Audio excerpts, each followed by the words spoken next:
What if I told you some of the biggest selling hits of the 1960s started as a joke, basically a studio dare, and still went on to bulldoze serious singles from major artists? Today, we're counting down 10 joke 1960s songs recorded as a prank that outsold serious singles. And the deeper you go, the weirder it gets. Because the more disposable these records were supposed to be, the more unstoppable they became. If you're into fast, story-first music deep dives like this, no filler, no sleepy intros, tap like and subscribe. These are the kinds of songs that vanish from the conversation for decades, and then suddenly you hear one again and think, wait, how was that a hit? Here's the thing, the 1960s were the perfect ecosystem for musical mischief. Radio still ran the world, DJs had real power, singles moved fast, and if a record had one unusual ingredient, a voice, a sound effect, a hook you couldn't explain, it could spread like a rumor in a weekend. And that's the secret behind this whole list. A joke record only works if it's treated like a real record, if the performance is committed, if the production is tight, if the hook hits hard enough that your brain stops caring whether the song is silly and starts caring whether it's addictive. So, let's get into it, because by the time we hit number 1, you'll see how thin the line is between this is a prank and this just took over the country. Number 10. Mr. Custer by Larry Verne, 1960. Please, Mr. Custer. Let's start with a record that feels like it was engineered to be trouble, then and now. Mr. Custer plays the Old West like a cartoon, turning a historical figure into a punchline and packaging it with a bouncy, novelty delivery that's designed to get laughs first and questions later. Back in 1960, that was the entire point, a 3-minute comedy sketch set to a beat. The problem is, time changes what people laugh at.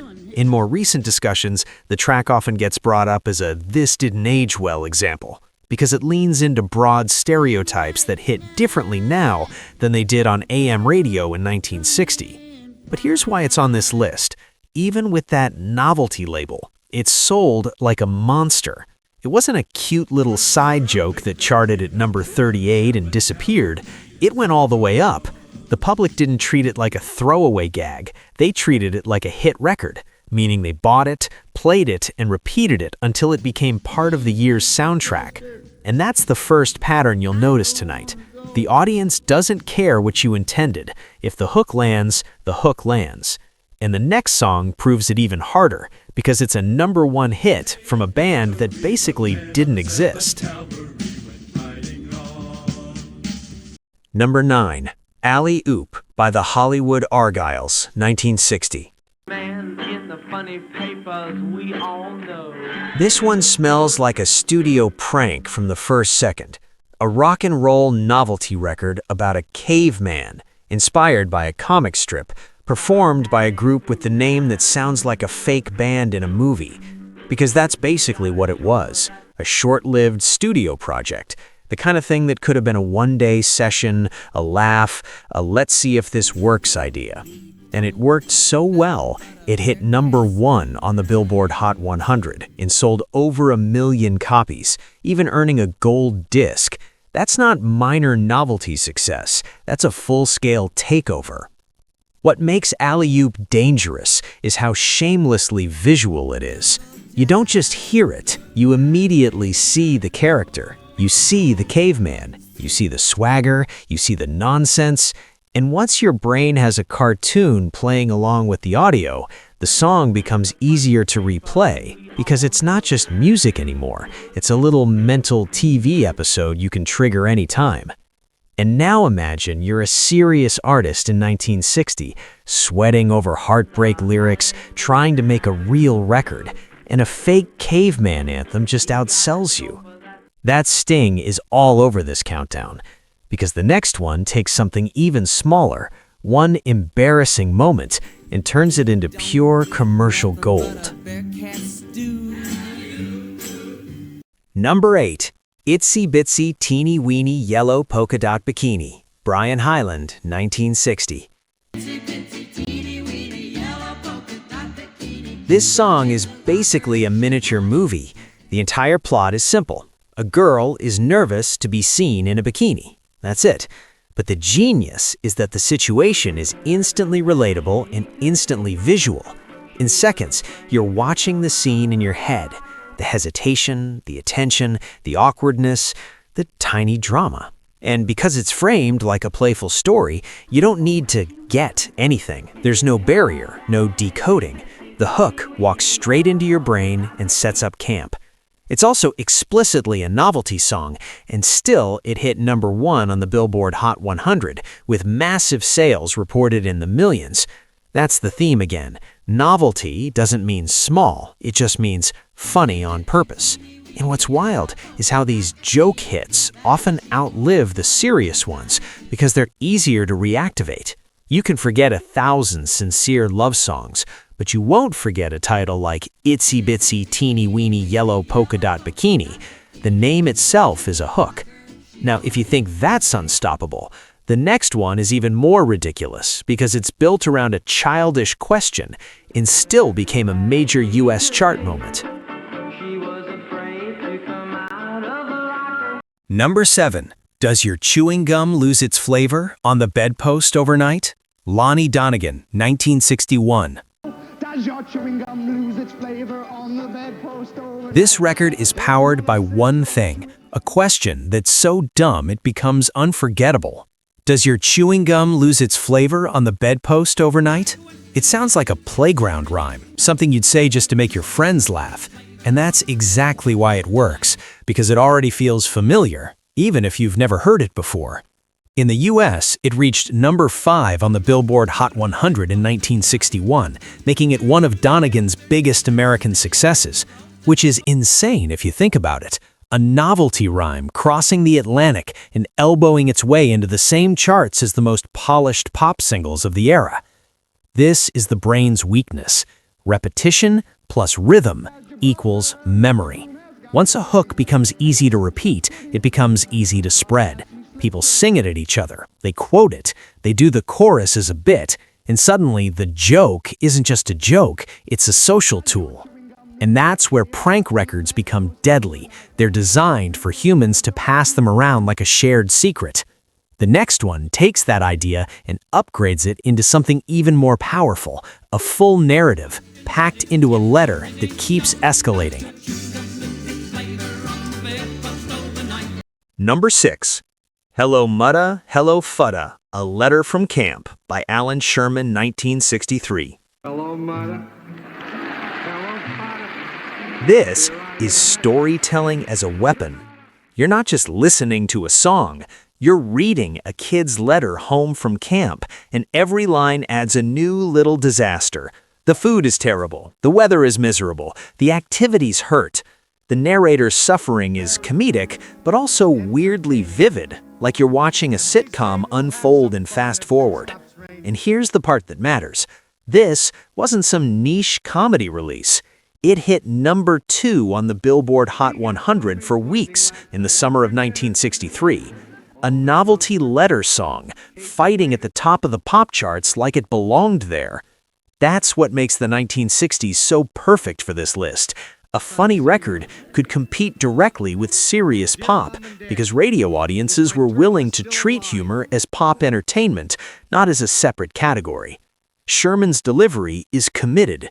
The arrangement is clean. The tune is instantly recognizable as a parody framework. It feels like a professional single, just with punchlines.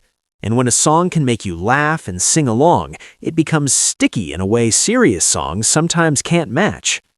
Now let's get even simpler, because the next one is literally a children's name game that turned into an adult chart smash. And they say we'll have some fun if it stops raining. Number 5. The Name Game, Shirley Ellis, 1964. This is one of the most dangerous kinds of hit, the kind that recruits the listener. The name game isn't just a song you hear, it's a mechanism you start using. It teaches you the rules, then your brain immediately starts testing them. You hear it once, and suddenly you're silently remixing your own name, your friends' names, celebrities, people you hate. people you love. The record becomes interactive without needing any technology, just the listener's brain. Released in late 1964, it reached number 3 on the Billboard Hot 100. That's not a cute novelty cameo, that's a major pop moment. And the reason is obvious once you feel it. Participation equals replay value. The song doesn't end when the record ends. It keeps going in your head because now you're playing. It's also a perfect example of how these joke records outsold serious singles. Serious songs ask you to feel something. This one asks you to do something, and doing is addictive. But now we have to talk about the novelty hit that became a ritual, one that was literally considered too much by gatekeepers, which only made it bigger. Number 4. Monster Mash by Bobby Boris Pickett in the Crypt Kickers, 1962. This record is proof that a joke can become tradition. Monster Mash was a novelty spoof, built around a horror voice, playful monster imagery, and a dance craze parody concept.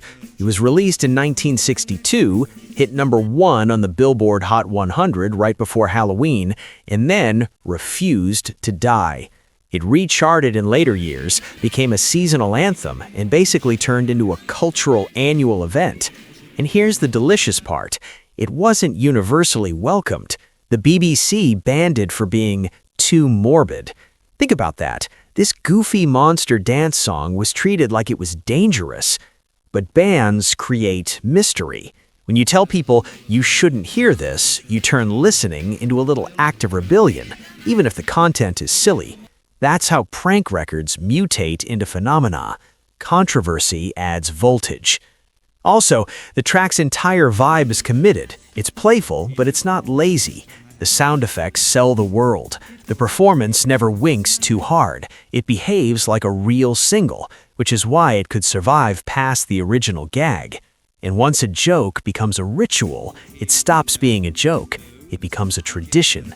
Now, if that feels harmless, the next one is the moment this countdown gets uncomfortable, because it's a novelty record that hit big, and then triggered complaints strong enough that some stations backed away.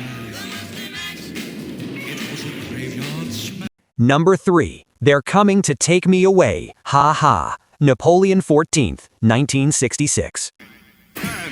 They're coming to take me away, ha-ha. This song doesn't creep into your head. It kicks the door down. It's repetitive on purpose, hypnotic on purpose. The vocal delivery is theatrical, escalating, slightly unhinged by design. And in 1966, that oddness worked so well it surged up the charts, hitting number 3 on the Billboard Hot 100. But the success came with backlash. The writer and performer, Jerry Samuels, using the Napoleon XIV name, reportedly worried the song might be seen as disrespectful toward mental illness, and there were complaints that led some stations to pull it back. And that's the key. It's a novelty record that stepped on a sensitive line, not with gore, not with explicit shock, just with a tone that felt too close to something real. That discomfort makes people talk, and when people talk, curious listeners show up. Because that's the secret fuel behind many prank hits, confusion. If the audience can't immediately categorize what they're hearing, they listen again. If adults argue about whether it's acceptable, teenagers hunt it down. If DJs don't know whether to play it, the rumor spreads anyway. It becomes a phenomenon not just because it's catchy, because it's a question mark. And now we shift into a different kind of prank. Not weird and loud, but elegant and misleading. The next record fooled people by sounding like it belonged to another era and then sold in the millions. I heard you laugh. You laughed, you laughed and laughed and then... Number 2. Winchester Cathedral by the New Vaudeville Band, 1966. Winchester Cathedral. This song is a magic trick. It arrives like a postcard from the past, bright, old-fashioned, and oddly classy, like it fell out of a 1930s radio. That retro sound was the hook, In the middle of 1966 pop, it didn't just stand out, it looked like it came from a different universe. And behind it, the band itself was essentially a constructed project, assembled around a concept. The record went all the way to #1 on the Billboard Hot 100, sold over 3 million copies, and earned a gold record. That's the prank. You don't have to be modern to be a hit. You have to be different. And Winchester Cathedral was different in a way that felt safe. It wasn't threatening. It wasn't noisy. It was just strange. A charming anomaly people could play around their parents without getting side-eyed. It crossed generations and settings. It could live in a living room, a car radio, a dance floor, and a variety show. It's also a reminder that seriousness isn't what drives sales. Distinctiveness does, and this record was instantly identifiable from the first breath. Now, for #1, we're ending with a novelty hit that didn't just chart high, it caused real-world problems, legal problems, the kind of mess you only get when a joke gets too big to ignore. #1, Snoopy versus the Red Baron, the Royal Guardsman, 1966. News had come out in the First World War. On paper, this shouldn't work. A dog from a comic strip, Snoopy, fighting the Red Baron, the legendary World War I ace. It sounds like a playground fantasy scribbled on a notebook, which is exactly why it feels like a prank. Someone looked at pop radio and said, "What if we turn this into an epic battle song?" And then it became a real hit, peaking at #2 on the Billboard Hot 100. But here's what pushes it to #1 on this list. The success collided with reality. Using such a famous character brought legal pressure, and the song's story got tangled up in disputes. Even small lyric details became a problem, like the original use of bloody, which was changed to avoid offending US radio. That's when you know a joke record has become a genuine cultural event. It stops being just music and starts requiring lawyers. And it makes sense, because when a novelty record becomes massive, it doesn't stay in the harmless fun corner. It enters the adult world. Contracts, rights, censorship, reputations. It forces serious systems to respond to something unserious. That's the ultimate prank. And when you step back, this whole countdown reveals something pop fans don't always like to admit. Pop history isn't built only by the deepest lyrics or the most important records. It's built by attention. Most of these songs started as satire, a playful concept, a studio experiment, something that sounded like it couldn't possibly last. And then they sold more than serious artists could dream of, because they were visual, repeatable, shareable, and produced well enough to feel legitimate. So here's the uncomfortable question to end on. What if the difference between a classic and a joke is simply how many people can't stop singing it? If you enjoyed this weird little excavation, fast, story-heavy, and full of hidden context, hit like, subscribe, and tell me in the comments which one of these you always assumed was just a meme until you learned it dominated the charts. Because the next time a silly song sticks in your head against your will, you might be watching history repeat itself in real time.